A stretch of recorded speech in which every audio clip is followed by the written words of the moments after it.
Hi, I'm Katelyn Tarver, and you're listening to Main Pod Girl.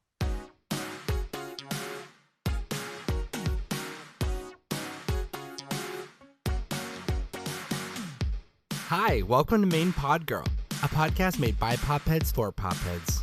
Every episode, we'll be diving into all kinds of pop culture topics with some of our favorite artists and music commentators. I'm your host, AJ Marks. Today's special guest is someone I first interviewed 3 years ago.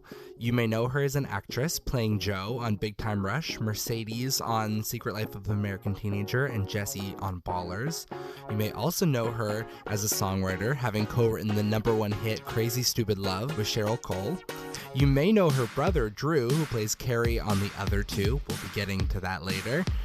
But if you don't already know her as a masterful singer-songwriter with a new album called Quitter that's out now, please allow me to introduce you. Please welcome Katelyn Tarver. I'm a Main Pod Girl. It's kind of funny because I don't say your name until the end of the intro, but I just realized you literally said your name at the very beginning of the show. It was initially like a radio call-in kind of thing that I was like going for, but then I had what was it, like 3 people who were on Disney all in a row, and then I was like, this is kind of like doing the little Disney Mickey Mouse. I think it was like Allie and AJ were like, this is kind of like doing that, and I was like, oh yeah, I guess it is. Yeah, and you're watching Disney Channel. I was never a Disney girl. I was Nickelodeon, so I kind of missed out on getting to do that little wand thing. You got slimed instead. Have you ever gotten slimed? Well, I got slimed like on an episode, so like it Okay, doesn't that it counts. counts, but like not really because it was like not in like out in the wild. You at least got to prepare for it. Like, you look Yeah. at that poor video of Katy Perry, and I she's mean, like, thank God I didn't get slimed. I mean, that had to be like cause some permanent damage. yeah. I mean, that was crazy. Ugh, Poor man. girl. Yeah, no, I didn't have to experience that, but I did get slimed on an episode and it was exciting, I will say. Okay, that's Yeah, good. Wait, what yeah. episode is it? Maybe I'll watch it It might afterwards. honestly be the finale of Big Time Rush. Oh, okay. If I can remember, like I think it was like the final episode where they were like going to an awards show or something, and Right. me and Aaron Camille were Mm. presenting them with an award or something, and I think we got slimed. Okay, so it was like a fake Yeah. Kids' Choice Awards thing. Yes, Got exactly. it. Okay, So it okay. was like we got slimed, but not really. Okay. Yeah. Yeah, I was gonna say, I don't know if I've seen that episode. It's funny because you know that you've always seen like the first episode of those shows, but because they were like, just like they were running out of order and like there's just tons of reruns. There are probably episodes I've seen a million times Right. and episodes I've Totally. never seen that I don't even Totally. know that I've never seen it. Exactly. Yeah. Yeah. I'll watch that one afterwards. Really important that you watch it. So anyway, let's start off the podcast with like an icebreaker. Okay. What are we listening to? It's a really exciting era. I mean, obviously my album came out. Hmm. I'm listening to that. New Casey Musgraves just came out, which is very highly anticipated for me, and I think for a Totally. lot of Me people. too. Did you like it? Deeper Wound. Yes, it was like I think it's one of those like Calm Before the Storm songs. Right. It's easing me into it. Like it didn't feel like that big flashy lead single. It more felt like this is Right. thematically what it's going to Yes. be about. This is the world we're being introduced to, Hmm. which I'm so I in. was really big into the Doja Cat album this Yes. past year. It was like Yes. Attention before Paint the Town Red. You know what I mean? Yes. Yes. Yes. Yes. Oh, Paint the Town Red. So good. There's a lot to sink your teeth into. It's so funny because I want to say like every like December, January, February, like when like music for the most part slows down, that's always when I dip into like old albums that like by artists that I know and I love, but I'm like, I never listened to the full album. So I'm Right. getting really into Jesse McCartney's first album. Wow. And wow, what an experience. I'm so glad I decided to do that. I should revisit that too. It's really I good. think I like opened for Jesse at one time in my life in my early years. Incredible. Amazing. And my older brother like kind of looked like him at the time. And I remember we were like backstage or something, like standing outside a trailer. And I feel like a lot of girls were like, oh my God, Jesse. But it was my brother. Hey, Drew, if you're listening. Oh, yeah. Hi. Hi, Drew. This album, we'll just get into things. This album resonates with me. I think even more than the last one. I think Oh, it nice. leans into a lot of themes of existentialism, Yeah. and these are all things I've thought as well. So it's kind of scary. It's like get out of my head. Yay. Alone. Like, I think all of these things that you say on this album, it's like I think all of them I've had thoughts of before, or I've Yeah. been contemplating. So Yeah. I feel like this section's almost going to be like a book club for the album. Yeah, totally. So let's kick everything off with what makes a life good. This is a question that I've personally been wrestling with a lot recently. Yeah. And a big thing for me is like feeling like I've wasted a day if I don't do anything notable. Mm. But it's Yeah. like, is it a wasted day if I've enjoyed myself? You know? Right. Because like, isn't that the goal of life to enjoy yourself? Isn't it? So it's like if you enjoyed yourself, like what do you do wrong? Totally. Yeah, I don't know. Like, I feel like it is a common theme, and I feel like a lot of people do resonate with that song, and a lot of the songs on the album that are asking these big questions about life and meaning and purpose and identity. And like, I don't know. I feel like there's probably smarter people than me that could talk about culture and capitalism and social media and how we're all looking at each other and like how we're exposed to way too much and it's making us all feel like we're falling behind, and then just kind of like normal societal timeline things that are just like, well, by this age you should have this figured out, by this age you should have this amount of money or this career thing figured out, or your family or relationships or whatever. And I think like it can just really get to you at a certain point if you don't have these boxes checked. And if you thought you would have, it's just tough. Like it's like that part of adulthood that you're like, oh, like this doesn't all just sort of magically fall into place like I thought it would. So like what do I do Yeah. with that? Yeah. It's not like a series of events of like, oh yeah, and you didn't work for this, but it happened. And you didn't put 10 years into this, but it just happened as well. Like that Right. doesn't really happen. And like, I'm not inventing the wheel with like artists writing about life and their feelings and life not turning out how they thought it would. But I think it's just when I was following up Subject to Change, I was like, well, what am I going to write about now? I mean, if I'm honest about what I'm going through, it's kind of like I feel a little stuck. I feel a little lost. I feel a little confused, a little disillusioned by life. Like, what am I supposed to write about? And then it was just like, well, I guess I could write about that and see what happens. So that's kind of what I did. So going back to what makes a life good, there's a lot of feeling like you are wasting potential or you're not living up to something. And it's like you have to kind of parse like the societal expectations and also your own expectations of you, but then also like the day to day, like I actually like doing this. Like, why would, and it doesn't fit into my big plan, but it's like I enjoy it. Right. I think if like I enjoy myself every day but do next to nothing notable with my life, is that a bad life? You know? And I feel like some people might say yeah. That song really represents like my sort of shift in perspective of like what makes a life good to everyone else. Right. So if I do this, this, and this, my life will be considered good or right. And then I will have a good life because it's considered good by the outside. The mysterious person I've created, I guess, that's like judging my Yep. accomplishments and like whatever. And also like for myself, it's like, because the second verse gets into this idea of like, um, I always had this idea that if I could check off every box, I'd never end up lost. It's like I always thought if I could do this, this, and this right, I'd never end up lost. I'd never hurt anyone. I'd never make a mistake. I'd never, slightly veer off the path. And then I would be happy and content and successful and fulfilled and like, I don't know, like have this like magical life or something. And it sounds a little silly and naive, but it's like, I think that is really how I was operating in a lot of ways. And so as I was hitting this point in life where I was like, okay, like that hasn't really panned out the way I thought it would. Like I thought I would have kids by now. I don't. I thought like I would be at a certain place in my career right now and I'm not, but I do have a lot of amazing things that I love and I have a life that I do love. And so how do I kind of reconcile the two of just like having, like you're saying, having ambition, having dreams, having hopes for your life, but also accepting what is and accepting the mistakes and accepting all the other parts too, and not comparing your life path to someone else, and kind of being like you're saying, if I do something in a day that I enjoyed, but I don't necessarily accomplish something, is that okay? It's like, if that's okay with you, then it's okay. Yeah. If you're not like, oh, like I should have done more, it's like you're the one that has to like look at everything at the end of your life and be like, am I good with what I accomplished? And it's like, if you want to get to the end and have a lot of accomplishments under your belt, then figure out how to do that. Like work hard and get up early and like, try and do the things you want to do, but don't like put this insane pressure on yourself to accomplish it for someone else, you know? Mhm. Yeah.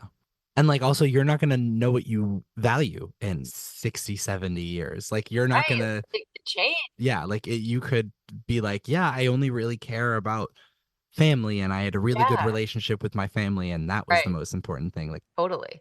And there's this like quote that has inspired me for a long time. Well, really, I think it was like an Instagram caption.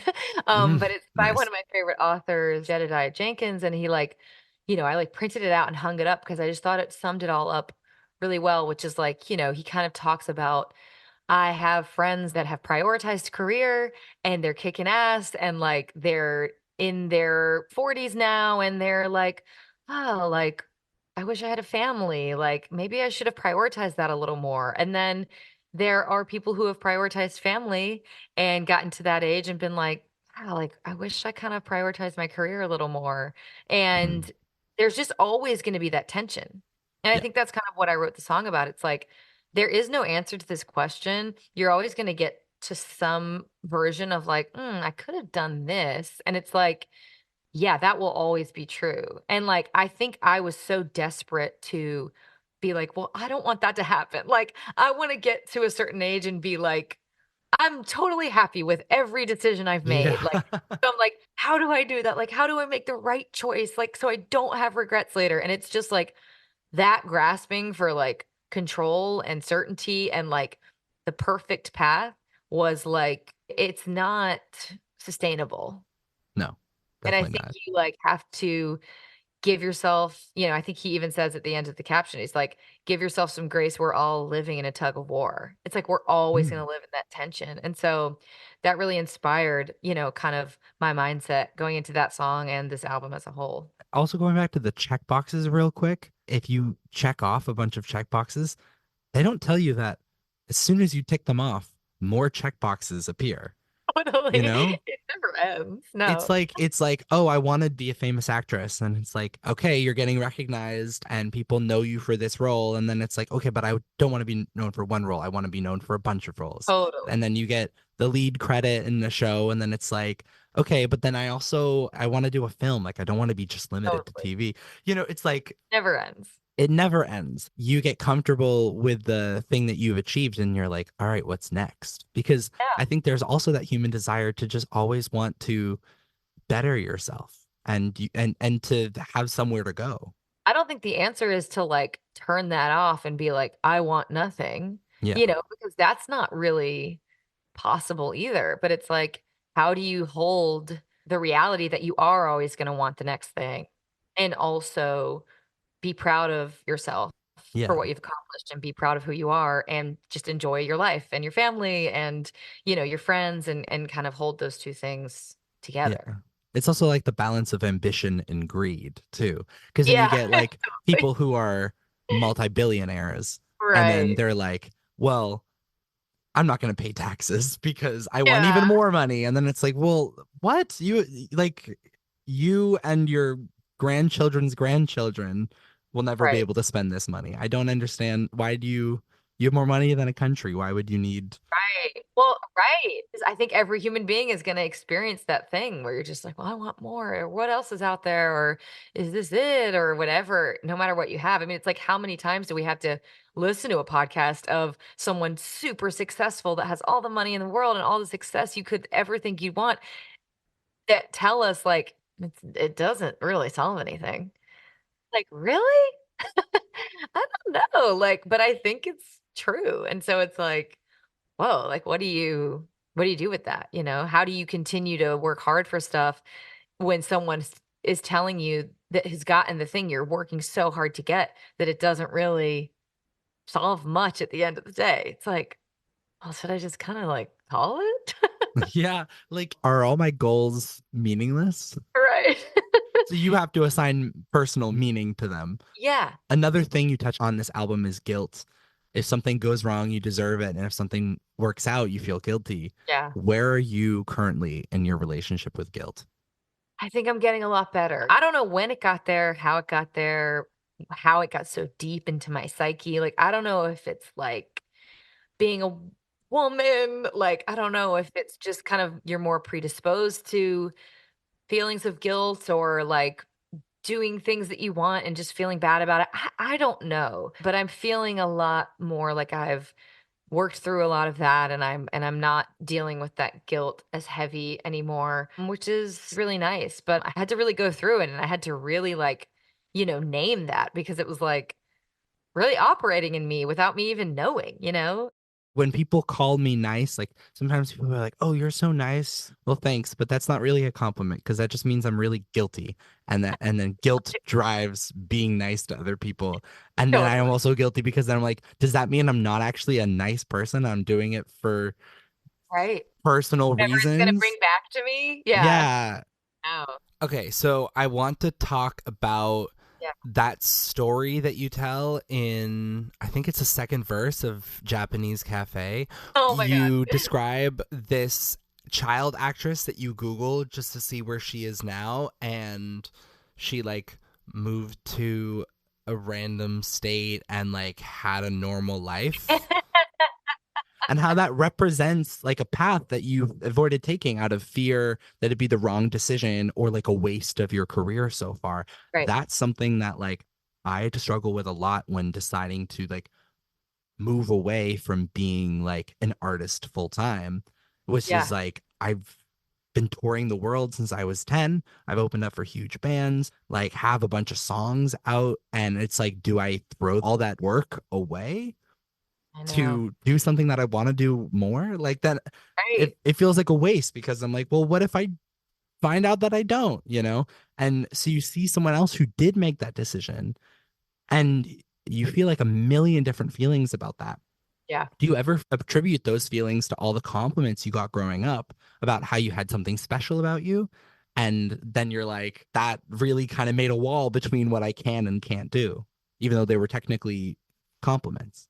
Totally. Oh man. Yeah, AJ, you're getting into it. You're getting into my psyche. Because yeah, I think there is something about doing this career from a young age and kind of like putting yourself out there and being on stage and yes, getting that feedback that you're talented, you're special, you're going to do something great with this. Like if you're young and getting into that, it's really hard to separate that from your identity. And it's like, okay, like I am my accomplishments now. Like I am Mm-hmm. whatever like I can bring back home, as my like little token of like, see, I am who you guys said I was. Like I am special. Like I'm getting all these things and like, right? Like I'm making you all proud. And I don't know, I just got into this like unknowingly, this sort of, even though, I knew in my head, like all the people who love me, my friends, my family, all the people that really matter, they couldn't care less about whatever it is that I'm doing. Exactly. Like, that's not why I'm special to them. It's not why I'm their friend. Like, but I think it was more of just a myself thing of just like, how can I view my own self and like, what do I think about failure and success and pivoting? And does it mean I'm a failure? Like you're saying, it's like, was all of this for nothing? Like, Yeah. what do I have to show for it if I just kind of like decide to throw in the towel? And like, what if that's the best thing for me right now? It did, like you said, it brought up a million feelings. And in that verse, there's not a particular actress that I actually did that with, but it's more just like Oh, a interesting. general idea and like, Yeah. something that comes up a lot when you're out here talking to other friends in the industry. And there's, it's hard. It's hard to keep putting yourself out there. And like, I'm in acting and music. And it's just sort of like, you feel like you're on this loop of like, okay, I'm auditioning. I'm performing for someone, hoping that they choose me. Okay, I'm putting out a song. I'm putting something out there, hoping that I get something in return and like maybe it gets on a playlist or maybe it gets this many streams or maybe this person likes it and you just feel like you're constantly putting yourself out there and that is what this career path requires in a lot of ways. It's like it does require you to constantly be like, all right, like I'm gonna spill my guts again and like put them out there and make my art and express myself and hopes that, whatever your motivation is and trying to do that. And so yeah, I don't know. I think I just wrote that song all about that kind of swirl of feelings of just like, who am I? What do I feel? Like, why am I really even doing this? Like, am I having fun? Like, Can I be proud of myself if I never make it to this level? Can I be proud of myself if I decide to quit tomorrow and never put out another song again? Or will I be like, wow, you failed. You quit in a bad way. Quitter but derogatory. Right, exactly. As opposed to quitter in a good way, which is what the album's about. I think it was all part of it. But I definitely do think I carried a little more baggage from getting into this as a child than I thought I did. I don't think that people realize that this industry is unique in which it's like socially acceptable to work kids to death. Uh-huh. Like if you think about someone who's like an architect, you know, like when they're in their late teens and 20s, they're not thinking, oh, well, I can't back out of being an architect now when I'm seeing what I actually want to do, because that's usually when they start going into architecture. It's like socially acceptable for kids to be working and to put all their value into a career at the age of like 10, 11, 12, whatever. Right, right. Like it just uniquely affects people in our industry in a way that I'm sure that there are other unique attributes to other industries with things like that. But yeah, There is such a privilege to doing this, but that doesn't mean it doesn't come without its hardships and difficulties. But I think there's this expectation to not really voice that because you're so lucky, to get to do this for a living. And so I think for me, I've struggled with that. It's like there is a lot of sacrifice involved with this career, even though there's also a ton of perks. yeah. And it kind of reminds me actually the storyline in your brother's show, the other two, where like Brooke, and you're the real life Brooke, decides to live a normal life Right, because she's right. trying to parse between what the world values as good and what she values as good. Hilarity ensues. Eerie how similar the third season of the other two was to kind of what was rattling through my brain while writing my album. Like it was a lot of similar themes, and I was like, oh, that's interesting. Must be something in the water, Yeah. people kind of trying to make sense of all this. But it was like, did you see that my song "What Makes a Life Good" was in the finale? Yes. So cool. I love that show. And I love how it kind of just weirdly ties in with the music in a way that you wouldn't expect because I they're know. two totally Oh, different approaches. totally. Okay, so let's move on to a game. This one's called Song Interrogation, which I know doesn't sound like a fun game. I promise it God, is. is that not what we've been playing? Yeah, it kind of is, but this is actually very similar. But like going off the track list of your new album, I'm going to use the titles and just the titles to come up with some silly rapid fire questions. It's actually, now that I think about it, some of these are not that silly. But Oh no. you have a song called Japanese Cafe. What's your favorite Japanese dish? And don't say a mug. A plate. I mean, I've recently gotten into sugarfish, which, like, if you live in LA, you're obsessed with sugarfish. It's like, it was the spot forever. But I'm from Georgia and I was like, I can't eat like raw fish, like it's too scary. And then a couple years ago, I finally was like, I'm gonna try sugarfish. And now I'm just obsessed. I'm obsessed with Right. sushi. I'm obsessed with sashimi. I'm obsessed with tuna and salmon and all the stuff. And luckily, we have a lot of good sushi out here. I will always order spicy tuna on crispy rice. Sorry, always if it's on the menu, which they don't have that at Sugarfish. But yeah. So you have a song called Starting to Scare Me. What's a fear that you've recently overcome? I mean, I think I'm like inching closer to having bangs. Right. Everyone says like don't get bangs, like you'll regret it immediately. Like there's this big thing about like bangs and girls, and it's like, don't get bangs when you've gone through a breakup, but don't get bangs when you're like just trying to like change your life. But I've sort of like started my path, I feel, to like actual bangs because I have these like Yeah. side kind of like curtain bangs, I think they call them. Yeah, I would consider those bangs. And I'm liking them. Okay. And so it was scary because I was like so safe with my haircuts. I'm like, I don't want to do anything that's going to pigeonhole me into a style. And also, I'm very lazy with doing my hair. And so I was like, I don't need Feel anything you. I have to really style. So I'm scared of bangs. But my hairstylist was like, let's do it. And I did it. And look at me now, thriving with bangs. I love that. I had a similar hair journey recently where I was like Right. afraid of coloring my hair again, like anything other than blonde or brunette. It's a big choice. It is a big choice. So my hair's red now, and you can't tell Oh, because I did like a little like dip my toe in the water. oh, well, yeah. In certain lights, it's like Ariana Grande on Victoria's Uh-huh. red. And in Uh-huh. certain lights, it's brown. Right. And so it's really just about the lighting and it's great. That's really what the curtain bang is too. Yeah. It's not full straight across, but it's like, okay, Dip your you toe in. gotta make sure they're looking good. Yeah. But yeah, so we're getting there. We're dipping our toes into, hair changes, hair fears Yes. Together. We're together. on this journey together. You have a song called Parallel Universe. What's the thing that most parallel Caitlins have in common? Oh, I think that like a big thing with me that I'm trying to learn this year and as I get older is like how to have more hobbies. And because I'm not good at it, my hobby is like going to hang with a friend. And I think that's okay. But I also think I need to sort of start developing some things that I like to do that aren't, for my career or for any sort of like really self betterment. It's just like, how can I sort of zone out, do something almost meditative and like turn my brain off a little bit. And I'm really bad at choosing one. I can't stick with anything. And I feel that's just very much a part of my DNA in every universe. It's so I feel like connected to my parallel universe They're self. all Like, bad at dude, hobbies. we're all bad at hobbies. It's like, I don't know. Like, I don't watch trash TV. I don't play tennis. I don't like do pottery. Like, I don't know. But I'm I, here to throw a wrench into that actually, because I feel like music could just be something that's a parallel Caitlin's hobby well, oh. and not a career. Because if you think about it, like Oh. people ask me, like, what do you like to do for fun? And I just list off all the things I do for work. I'm like, that's what I like to do for fun. But if I chose not to make it a career, Right. That's true. Maybe all the things I do for work, Parallel Universe Caitlin does as a hobby for fun. do you have a song called Ignorance is Bliss? What's one thing that would make your life easier if you didn't know about it? Oh my God. Yeah, these were not as silly as I intended. I think I just I like it though.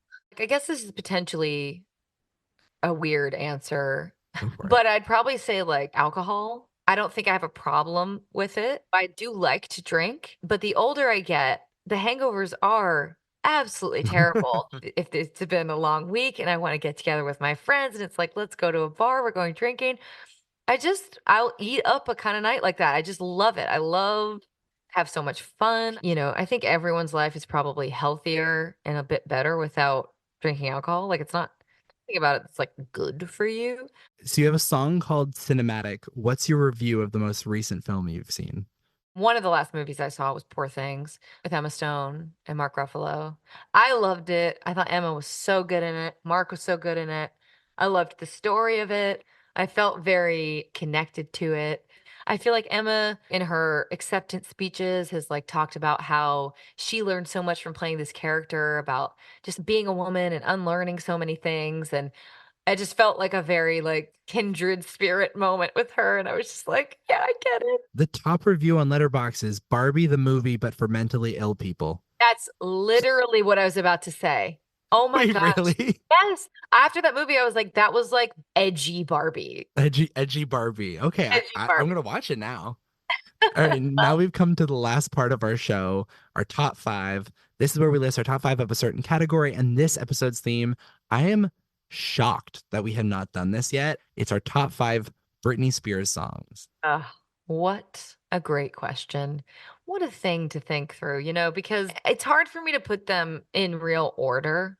So I'm going to say in no particular order, but let's see what happens. Okay. Number five, I'm going to start with Boys. Yes. There's a lot of like, obviously, Britney, sexy in her element, like Yeah. just feeling herself. There's a lot of good ones like that, but like that one in particular, there's just something really fun about it and really just like empowering. And she's like, boys, sometimes a girl just needs one. Isn't that the truth? Am I right? I mean, that song's just so full of attitude and I love it. And then number four, I'm gonna go with Not a Girl, Not Yet a Woman. For me as an artist, I write a lot about the push and pull of adulthood and vulnerability. And I'm like, Brittany was saying a lot of stuff in this song. She's like, the first verse, I used to think I had the answers to everything, but now I know. What does it say? I can't say it without singing it. Life doesn't always go my way. It's like, okay, invented vulnerability before we were all doing it. So that song, it just takes me back to like my kind of like coming of age years and just like being in high school and just being like, this is me. Um, let's go number 3. Me Against the Music featuring Madonna. I was so close to putting this on my list. There's just something about that song really gets me going every time it comes on. And also I just love the intro. Britney's like, "It's me against the music." And then Madonna's like, "And me." I She just goes, yeah. yeah, uh-huh. It's like just such a funny dialogue. It's like, "Hey, it's me against the music and me." Yeah. Like it's just It's like it's very late 90s. yeah, yeah. That song almost didn't get released. And then Britney fought to have it released. And then she was like, well, what if I put Madonna on it? Then can we release it? Oh, genius. She's so Oh, smart. so Her smart. mind. So good. Her mind. Number 2, I'm gonna go with Lucky. Lucky. That's a classic. Again, the intro, I love. This is a story about a girl named Lucky. I'm like, maybe we should bring those back to songs. It's like, here's what this song is about. Just like at the top, it's like, so there's no room for misunderstanding. And the winner is Lucky. And it also does a thing that I love in a lot of early pop songs, not just Britney, but especially her, where the last chorus is like same lyrics, but like a different take on the melody. She's so lucky, but Yes. why does she Yes. cry? A compliment chorus. Yeah. And I'm like, wow, these used to be all over. I do those in my songs now, like Really? almost all of them, because I Great. had a big nostalgia trip a couple years ago. Okay. And then number 1, I hesitated to do this, but I just had to. My number 1 is Toxic. Oh, I mean, it is just production genius. There is never a moment where, like, that song doesn't come on at the club, at your house, in your car, that you don't turn it up and just lose your mind to it because it's just so good. Yeah, such an all-time fave, such an all-time classic, great song by our girl. So that's my list. Toxic is my number 1. I actually think maybe this top 5 should have been top 5 best Britney Spears intros. Yeah, great intros. Great intros. But my number 5 is I tried to limit myself to one song per album, but I actually think it might just be the same anyway. My number 5 is What It's Like to Be Me. This is Ooh, the song produced by Justin Timberlake, ooh. where it has some of his vocals in it.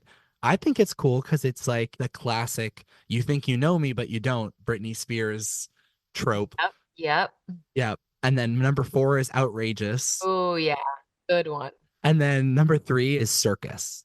Oh, Circus almost made my list. I just think that one's lyrically just so Oh, incredible. Like it's so just good. so demanding, as powerful as Piece of Me is and Give Me More, which I do think that those are lyrically some of her best. I really just feel like Circus is a lot more subtle with it Yeah, and she's just owning it. She's like, "All eyes are on me." in a way that like it really just fits the theme too, but it doesn't really hit you over the head with the same Right. metaphors. It's not a cliche either. True. Like it's like what songs about a circus? And it's not angry. It's not like you want a piece of me and like Yeah, it's not bitter. It's like not bitter.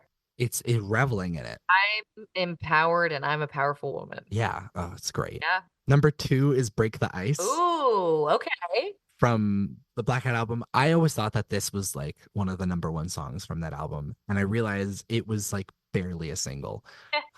And then my number 1 is written by friend of the pod, Bonnie McKee. This is the least popular of all the songs I've listed. It's How I Roll. Ooh, yeah. It was off of Femme Fatale. Yes, femme fatale. Yes, this song is like invented the next like 10 years of pop music, and I like didn't even know yet. And the production is just everything. And I've talked to Bonnie about this song. I'm like, how the fuck did you write this song? Like, Yeah. what possessed you? Anyway, that was my top 5. Thank you so much, Katelyn, for being on the show. So incredible to have you. Thanks for having me. Official main pod girl. Yes. How does it feel So being honored. your coronation? I know. I feel so honored. Thank you so much. This was so fun. Thank you, as always, to Noah for the theme music, and make sure to rate and review us on whatever podcast platform you're listening to us on right now. Stream Quitter for clear skin, and I'll see you next time.